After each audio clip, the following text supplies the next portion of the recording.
Loh, saya bukan pelaku kok. Yang pelaku Bapak Ibu sekalian. Yang berhasil kita semua, yang gagal kita semua. Saya nggak gagal, saya nggak nyalonin DPR RI. Saya nggak nyalonin DPRD. Saya nggak nyalonin bupati. Jadi kalau dibilang Mardiono gagal, yang mana yang gagal? Adillah pada kami tak bodoh, meski memang kami tak pandai. Tapi kami berjanji akan tetap mengkritik sesuai isi hati. Hei penguasa, ini kami rakyat jelata. Engkau ada untuk siapa?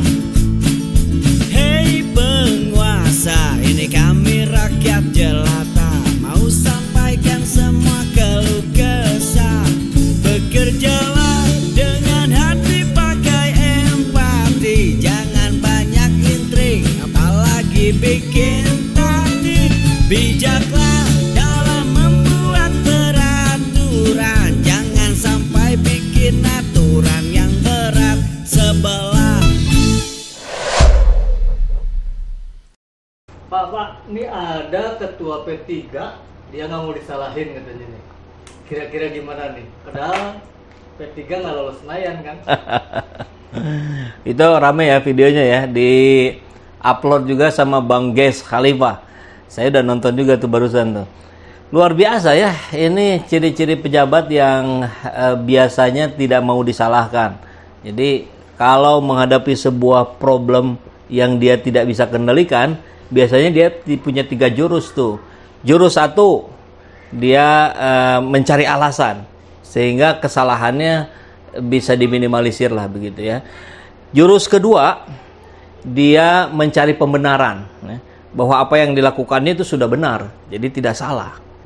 Jurus 3, kesalahannya ditimpakan ke pihak lain. Nah, kalau kita lihat videonya barusan, kan kita lihat saya kan tidak jadi caleg DPRD pusat, saya nggak jadi calon DPRD, saya nggak jadi calon ini itu, ya saya tidak gagal. Luar biasa. Jadi yang gagal itu caleg katanya ya. Padahal berlaku sebuah kesadaran bersama dalam sebuah organisasi bahwa ketika organisasi itu gagal mencapai tujuannya, maka yang paling salah adalah pemimpinnya. Pemimpinnya. Jadi bahkan suka ada bilang gini kan, tidak ada anak buah yang salah adalah pemimpinnya. Nah, ini kebalikan yang dilakukan oleh Pak Mardiono. Iya, katanya dulu juga ada semacam pengambil alihan ketua ya, yang asalnya Pak Suharto Monoarfa itu ya. Gimana tuh Kang? Ya, kita dengar, saya nggak tahu persisnya, tapi desas-desusnya lah ya, Pak Monoarfa ini ketika jelang-jelang akan ada pencalonan presiden, kemudian terdeteksi barangkali oleh kekuasaan ada pertemuan antara Pak Monoarfa dengan Anies Baswedan. Jadi nggak jauh dari itu kemudian diganti itu ketuanya. Pak Monoarfanya tetap jadi menteri ya kalau nggak salah. Tapi ya itu mah kita serahkan saja ke sahabat SJTNA semua ya, bagaimana penilaiannya. Cuman yang jelas kalau dibilang gagal, tidak mau dibilang gagal, ya bolehlah kita sebut aja Pak Mardiono ini berhasil, berhasil menenggelamkan P3, gitu. Mantap. Kan? Oke, satu lagi. Ya. Kalau dulu tuh kalau nggak salah memang digabung di KIB ya, Pak ya? Iya. Nah, dia bergeser ke PDIP. Apakah karena dilepeh sudah tahu tidak akan menang atau bagaimana nih, Pak? Iya, bisa jadi, berbagai faktor memungkinkan ya.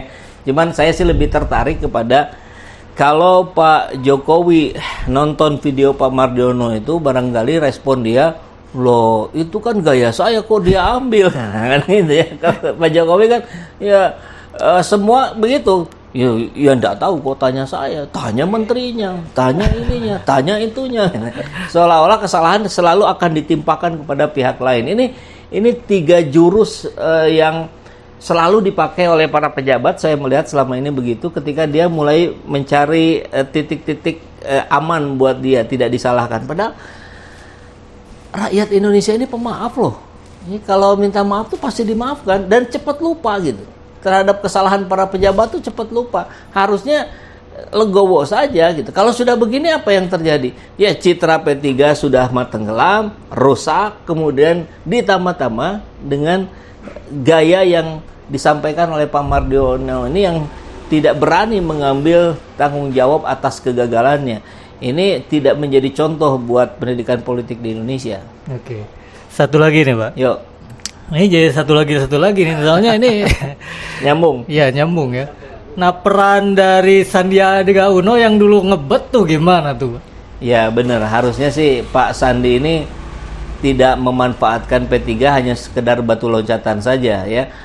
Artinya bukan saya menuduh begitu, tapi kalau tidak mau dituduh begitu, maka Sandiaga Uno juga harus mengambil tanggung jawab itu, harus juga berani menyampaikan bahwa ini bagian dari kesalahan dia, kemudian dia benahi, dia ambil alih.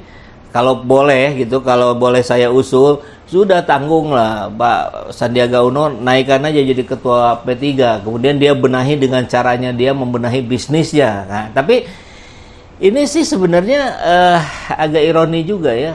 Sebetulnya pengalaman dia, kan Pak Mardiono juga pengusaha.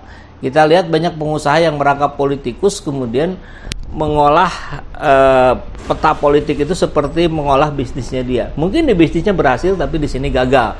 Nah, jadi mudah-mudahan ini kesempatan emas buat Pak Sandiaga Uno untuk menaikkan kembali citranya, elektabilitasnya, apalagi kalau mau naik nanti menjadi calon wakil presiden 2029 misalkan ya. Kan bisa jadi masih muda nih. Ya, ambil alih P3, benahi dengan semestinya. Oke, baik. Ini nambah lagi nih. Oke. Kan kalau dulu kita lihat para pemilih P3 itu, terutama dengan basis agama Islam tuh, sepertinya ini pindah ke bergeser ke Anies mungkin ya. Nah, cara untuk menariknya lagi seperti apa itu? P3 itu kan sempat punya tagline-nya rumah besar umat Islam. Jadi berharap umat Islam mayoritas menjatuhkan pilihannya ke P3, tapi itu tidak dibarengi dengan kerja-kerja nyata di bawah. Tidak ada kader-kader P3 yang bermunculan. Yang lain juga sama. Saya kira kita udah sering bahas ya, kalau bicara partai kader itu yang betul-betul muncul, bergerak di bawah, di grassroots, itu kan hanya PKS dan PDIP. Yang lain itu ya main cabut-cabutan segala macam, termasuk P3. Jadi harapannya menjadi yang terbesar, akhirnya bisa jadi yang terkecil gitu ya. Walaupun ada yang lebih kecil lagi, misalkan Partai Umat gitu. Cuman P3 sebagai partai warisan ya, kan kita tahu ada P3, Golkar dan PDIP. Golkar dan PDIP ini bertengger terus ya, minimal di menengah. Bahkan PDIP masih partai pemenang. Tapi P3 kok jauh banget. Ini harusnya menjadi muhasabah kita umat Islam ya. Bagaimana memetakan partai politik di Indonesia hari ini.